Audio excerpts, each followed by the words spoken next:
Halo teman-teman semua, selamat datang di channel YouTube Tata Kustara. Di kesempatan kali ini, seperti biasanya saya akan membagikan tentang informasi aplikasi. Nah, aplikasi yang akan saya bagikan hari ini, informasinya adalah tentang aplikasi Simta PD. Apa itu Simta PD? Nah, Simta PD adalah sistem informasi tabungan peserta didik, di mana di aplikasi ini kita bisa melakukan manajemen data tabungan peserta didik, baik itu dilakukan secara jarak jauh maupun secara langsung. Nah, di sini ada 3 akses, yaitu ada akses peserta didik, kemudian ada akses guru, dan di sini yang terakhir adalah akses admin. Nah, akses peserta didik, di sini peserta didik dapat melakukan transaksi atau melakukan menabung secara daring. Nanti di sini si siswa ini bisa mengecek saldo tabungannya, kemudian bisa melakukan pengiriman bukti transfer dan melakukan laporan bahwa dia mau menabung berapa nominalnya gitu. Nah, kemudian di halaman guru ini adalah halaman konfirmasi nantinya. Jadi data yang dilakukan nabung secara daring nanti akan sampai ke akun wali kelas masing-masing, dan wali kelas bisa melakukan konfirmasi terhadap saldo yang dilakukan pengiriman bukti pengiriman penabungan secara daring ini, secara digital. Nah, kemudian di sini juga si guru juga bisa melihat rekapitulasi per bulannya, per harinya, dan per tahunnya berapa nominalnya. Jadi kita bisa mengetahui rekapitulasi datanya secara otomatis. Jadi tidak perlu repot-repot merekapnya. Kemudian selain itu, guru juga bisa menambahkan tabungan secara langsung. Misalnya si siswa tidak mampu atau tidak bisa untuk menambahkan secara mandiri, maka kita sebagai guru, sebagai akun guru sendiri bisa menambahkannya secara manual di sistem ini. Kemudian ada akses admin. Nah, akses admin ini adalah akses spesial, di mana ini bisa mengakses seluruh data, kemudian bisa menambahkan siswa, menambahkan wali kelas, bisa melakukan laporan data secara keseluruhan. Jadi intinya admin ini adalah fitur utama untuk melakukan transaksi data awal, transaksi data sepenuhnya. Nah, selanjutnya kita coba ke halaman admin terlebih dahulu. Pertama, di sini di halaman admin kita disuguhkan tampilan username dan password. Nah, kita masuk dulu username dan passwordnya di sini. Nah, di sini sudah ada isinya. Saya coba di reset dulu. Biar ada gambaran. Saya reset dulu biar ada gambaran. Misalnya begitu masuk di sini jumlah data peserta didiknya adalah 0. Kemudian jumlah siswanya juga 0. Nah, pertama yang dilakukan ini ketika kita melakukan tabungan peserta didik, kita melakukan tambah tabungan, ini tidak akan bisa. Kenapa tidak bisa? Karena di sini tidak ada siswanya. Maka kita harus menambahkan data peserta didik terlebih. Nah, untuk penambahan data peserta didik sendiri ini tidak bisa dilakukan kalau kita belum melakukan pengisian data wali kelas. Maka itu pastikan di sini kita menambah data wali kelas dulu sebelum mengisi data peserta didik. Dan yang harus diperhatikan apa? Yang harus diperhatikan adalah variabel kelas. Nah, misalnya di sini adalah namanya wali kelasnya adalah Tasya Nuraila. Kemudian kelasnya ini harus pastikan kelasnya itu paten atau sama dengan data-data yang lainnya. Karena ini nantinya akan digunakan sebagai primerinya atau kunci untuk menggabungkan antar data siswa, kemudian data wali kelas dan data admin. Jadi dengan ini kita bisa memfilternya secara langsung. Nah, misalkan di sini username-nya adalah 1 dan 1. Kemudian wali kelas yang kedua, misalkan namanya adalah Andre Maulana misalnya. Misalnya saya Andre Maulana. Ini adalah misalkan kelas 9 misalnya, di sini wali kelasnya. Nah, di sini sudah ada kelas 8 dan kelas 9. Ceritanya 2 kelas dulu saja ya. Ini hanya contoh. Nah, selanjutnya setelah menambahkan data wali kelas, kita bisa menambahkan data peserta didik. Oh ya, satu lagi, kita juga bisa menggunakan fitur import kalau memang data akunnya banyak. Misalkan ada 30 guru, mungkin kita menginput satu-satu ya. Jadi kita bisa menggunakan fitur import ini. Caranya adalah dengan mendownload template, kemudian mengisi datanya dan melakukan upload. Nah, selanjutnya setelah data wali kelas selesai, kita masuk ke data peserta didik. Selanjutnya cara mengisinya gimana? Cara mengisinya cukup tambah akun peserta didik, kemudian kita tambahkan kelasnya. Misalkan sini di sini kelas 8. Nah, NISN-nya misalkan satu, passwordnya satu, misal ini ya, ini hanya contoh. Nah, kemudian yang kedua, misalkan di sini saya juga akan menambahkan apa namanya, yang kedua namanya si Luna. Nah, Luna ini kelas 9, dia NISN-nya 2, ini 2. Nah, NISN ini tidak bisa ganda ya. Contoh saya mengisi nama si ini nih, si Lina misalnya. Si Lina saya isikan NISN 1, maka ini akan menolak karena apa? NISN-nya sudah ada. Karena NISN ini tidak bisa ganda, maka tidak akan bisa di-input. Nah, lanjut lagi. Di sini saya akan menambahkan namanya Lina. NISN-nya adalah 3, passwordnya 3. Nah, di sini sudah ada 3 siswa, misalnya ada 3 siswa. Selanjutnya kita kalau sudah memiliki data siswa dan data wali kelas, kita bisa melakukan transaksi buku tabungan. Nah, yang jadi masalah apa? Yang jadi masalah ada banyak sekali sekolah yang memiliki jumlah siswa yang banyak. Bagaimana kalau siswanya ada 2000 atau 3000 atau bahkan banyak sekali jumlahnya? Nah, apakah harus input manual satu-satu? Nah, di sini tidak perlu. Ya, di aplikasi ini menyediakan fitur import. Dengan catatan apa? Dengan catatan di sini yang harus diperhatikan adalah variabel kelasnya. Penulisan kelas ini harus menggunakan kata ini ya. Misal kelas 9, kelas 8 ini harus persis formatnya seperti ini. Kenapa harus persis? Karena ini adalah primary untuk nantinya digabungkan. Contoh, saya tambahkan dulu download template. Saya buka datanya. Nah, di sini misalkan saya tambahkan Cinta Laura misalnya namanya. Kemudian kelasnya dipastikan harus sama persis dengan ini formatnya. Kalau dia tulis misalkan kelas 8 hanya tulis gini, itu nggak akan masuk. Jadi pastikan sudah sama tulisannya. Nah, kemudian NISN-nya misalnya 4, passwordnya 4. Nah, misalkan Nisa, di sini kelasnya kelas 9, pastikan makanya sama ini ya. Ya, untuk kelasnya itu pastikan penamaannya itu sama persis di sini. Ya, misalnya ini kelas 9. Nah, ini misalkan satu lagi Dina Anggra ini misalnya kelas 8 dia ya. Saya tambahkan kelas 8 di sini. Misalnya 6.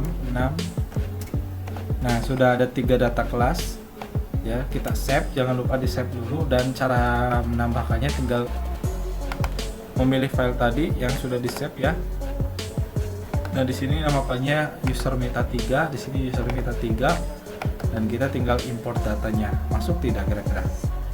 Nah, datanya akan masuk ke sini secara otomatis. Jadi di sini akan sangat mudah sekali menambahkannya. Kita sudah punya data siswa, selanjutnya kita akan melakukan transaksi buku tabungan. Contohnya di sini tabungan peserta didik. Misalnya kita mau menambahkan atau ada anak yang menghadap ke admin ingin menambahkan atau melakukan stok tabungan. Nah, di sini kita bisa memilih saja, ketikkan misalkan namanya Nisa. Nah, tinggal masuk saja. Di sini sudah muncul NISN-nya, kelasnya, dan nama lengkapnya. Jadi kita bisa mengidentifikasi. Misalkan nama tabungannya adalah 1000, misalkan melakukan nominal 10.000 ya. Misalkan transaksi menabungnya adalah 10.000. Tinggal ditulis saja transaksinya 10.000. Nanti selanjutnya upload bukti pembayaran dan tambahkan data. Nah, nanti di sini akan tertambahkan. Selanjutnya, setelah seperti ini, apa yang dilakukan setelah kita berhasil menambahkan? Di sini nanti akan berhasil masuk saldonya, dan di sini kita bisa melihat 10.000. Nah, kalau misalkan kita menambahkan saldo lagi nih, kita misalkan menambahkan saldonya si Cinta. Nah, si Cinta ini ternyata saldonya dia menabung sebanyak 20.000 misalnya. Kemudian kita tambahkan bukti transfernya, dan kita transaksinya ini jangan diverifikasi atau belum diverifikasi. Nah, maka dia tidak akan masuk ke sini dan akan muncul belum diverifikasi. Nah, kalau belum diverifikasi, seharusnya ini dijumlahkan 10.000 dengan tambah 20 adalah 30.000. Kalau kita pantau di dashboardnya, dia akan tetap 10.000. Jadi dia tidak akan terhitung nominalnya. Nah, kenapa dia tidak terhitung padahal dia menabung 20.000 si Cinta Laura ini? Karena di si Cinta Laura ini belum diverifikasi saldo tabungannya. Nah, cara verifikasinya gimana? Cukup lihat dulu dokumennya. Nah, misalkan dokumennya adalah ini ya. Kemudian betul tidak atau benar tidak melakukan transfer. Misal benar, tinggal klik verifikasi. Atau misalkan kita pengen ngecek nih ada berapa yang belum terverifikasi. Nah, di sini muncul juga ini tombol ini. Ini kita bisa lihat saldo belum verifikasi warna merah ini. Dan kita bisa mengeceknya dan kita tinggal lakukan verifikasi, maka datanya akan pindah ke depan dan sudah diverifikasi ya. Dan di sini akan terhitung secara perhitungan rekapitulasinya dan seterusnya. Nah, ini fungsinya seperti ini ya. Nah, kalau di halaman admin ini kita bisa juga selalu melakukan verifikasi karena apa? Untuk mempermudah transaksi. Karena kalau admin ini bisa secara langsung. Dan bedanya apa dengan guru? Untuk guru sendiri di sini datanya dibatasi. Nah, misalkan sini kelas 8. Nah, si cinta ini kelas 9. Kalau misalkan pakai akun wali kelas, dia hanya akan mengikuti sesuai kelasnya. Misalkan wali kelas 9, data yang akan muncul adalah kelas 9. Kalau dia kelas 7, maka data yang akan muncul adalah kelas 7. Jadi bedanya seperti itu. Kalau admin bisa memunculkan semua data, kalau wali kelas hanya kelas tertentu saja. Seperti itu ya. Nah, di sini sudah muncul 3 transaksi ya. Kemudian selanjutnya kenapa harus ada verifikasi? Ini dikarenakan karena apa? Karena ada dari user sendiri, dari siswa sendiri ini bisa melakukan transaksi tabungan secara daring. Jadi ketika misalnya siswa pertama input, ini saldonya ini tidak akan terverifikasi. Maka caranya adalah kita harus mengeceknya, melakukan verifikasi seperti tadi dan melakukan tombol verifikasi di sini. Itu baik di halaman admin maupun di halaman guru, itu sama saja bisa. Bedanya kalau admin ini bisa melihat semua verifikasi atau semua data yang belum diverifikasi. Tapi kalau guru dia hanya bisa melihat data verifikasi belum verifikasi sesuai dengan kelasnya. Misal kelas 7 ya kelas 7, ya kelas 8 ya kelas 8. Jadi seperti itu bedanya. Nah, selanjutnya kita misalkan sudah memiliki data tabungan yang banyak nih. Nah, kita pengen mengecek laporannya bagaimana. Nah, ini kita bisa menyediakan klik laporan tabungan peserta didik. Kita buka laporan harian. Nah, bedanya kalau halaman admin ini kita bisa melihat semua kelas. Kalau si halaman guru ini tidak bisa. Dia hanya bisa melihat kelasnya sendiri. Misalnya saya pengen ngecek nih kelas 8 tanggal 6 bulan April. Kira-kira bagaimana ini? Ada nggak sih transaksinya? Kita cek. Nah, kalau kita lihat di sini muncul transaksinya. Nah, Linda Anggra ini, ya ini dia tidak melakukan menabung pada tanggal 6 April 2022. Ya, benar nggak sih si Linda nggak nabung pada tanggal tanggal 6? Kita bisa ngecek di sini. Ada nggak namanya Lina? Ya, Lina Anggra ini. Kita cek ya. Lina Anggra ini itu nggak ada ya. Adanya Lina aja. Nah, maka di sini akan otomatis membaca datanya ya, jadi akan terbaca siapa yang nabung, siapa yang tidak, itu akan ketahuan. Jadi ini akan sangat mempermudah. Dan menariknya ini bisa sudah terrekapitulasi langsung dan ini datanya bisa di di-download dalam bentuk Excel juga bisa, ini sudah otomatis. Kemudian kalau mau download dalam bentuk PDF juga bisa, sudah otomatis ya.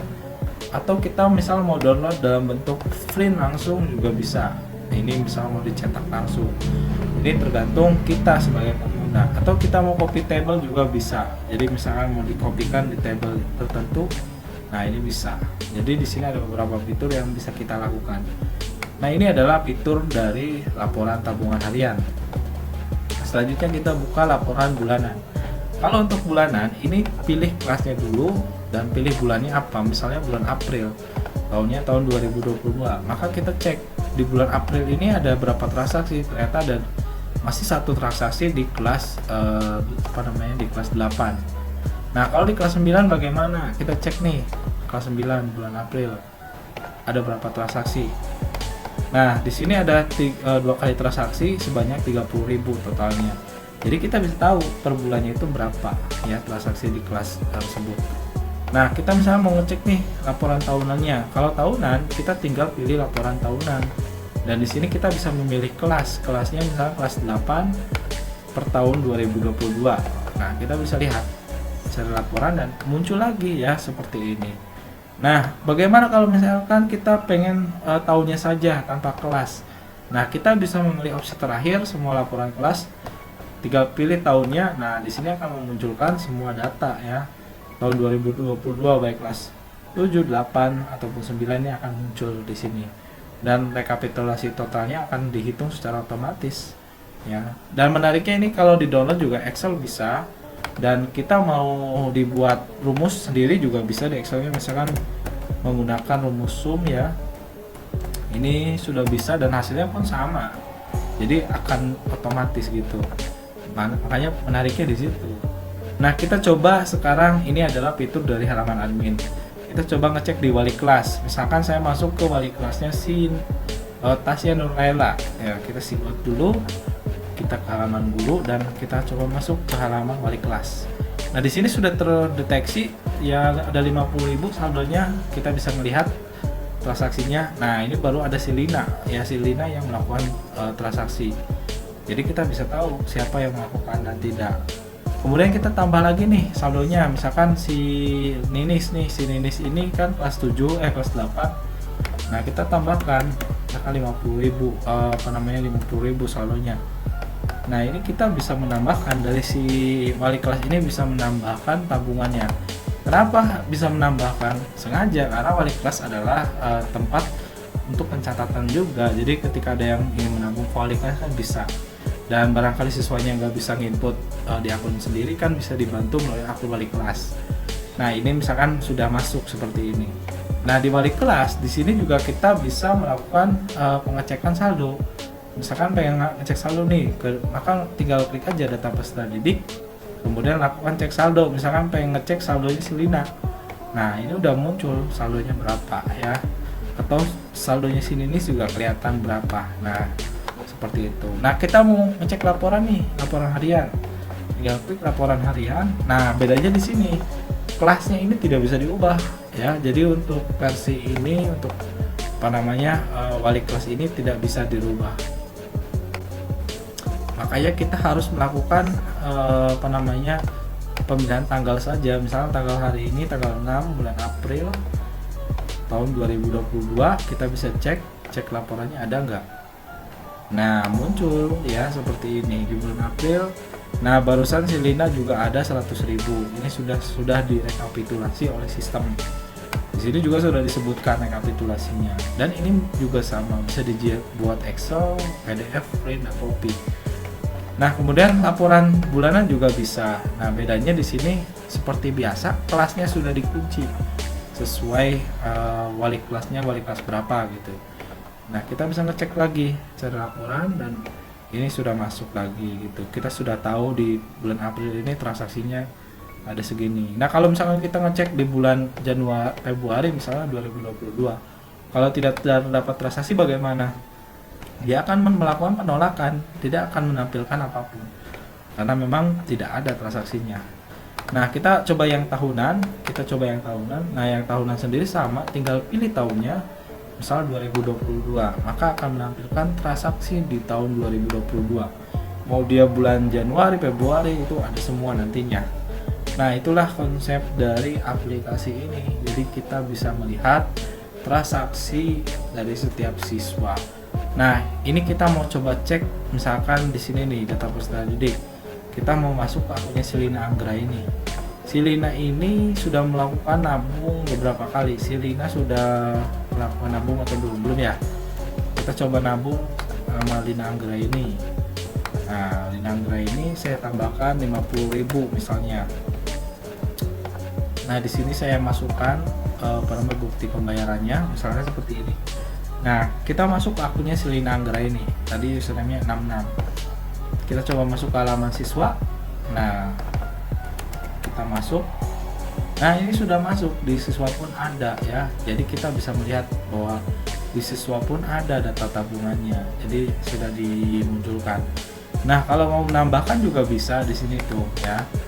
Nah, bedanya apa? Bedanya kalau untuk akun siswa ini hanya bisa menambahkan nama siswa tersebut, tidak bisa menggunakan siswa yang lain.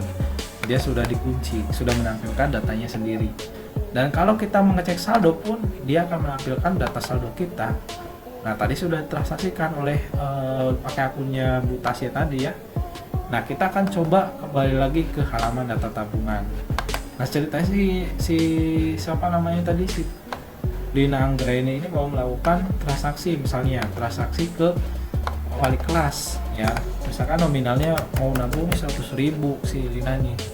Nah ini bukti transfernya, ditambahkan saja, tambah. Nah di sini akan statusnya muncul belum diverifikasi. Tadi nabung 100.000, harusnya di dashboard atau cek saldo ini harusnya 150. Nah ini tidak akan terbaca 150.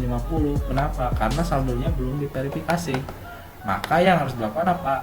Yang dilakukan adalah si guru harus memverifikasinya dulu. Contoh tadi saya buka ya, kita masuk ke akun guru tadi, si Tasya tadi. Nah di sini akan muncul saldo belum verifikasi ya. Si Tasya atas nama siapa? Si Tasya ya. Nah ini akan muncul belum Lina Anggraini tadi yang di uploadkan ya.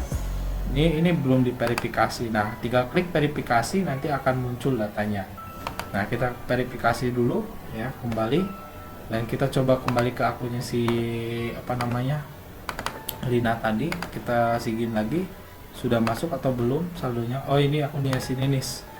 Oke, pas lagi tadi akunnya si Lina ya, Lina Anggraini, dan sudah masuk karena sudah diverifikasi. Ya, oke, kita coba lakukan sekali lagi. Misalkan kita tambah lagi 10.000 ya.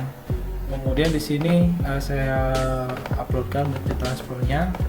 Nah, ini tidak akan masuk ke wali kelas lain. Jadi misalkan kita login menggunakan akun wali kelas lain, ini tidak akan muncul ya. Misalkan data tabungan, nah ini akan nol.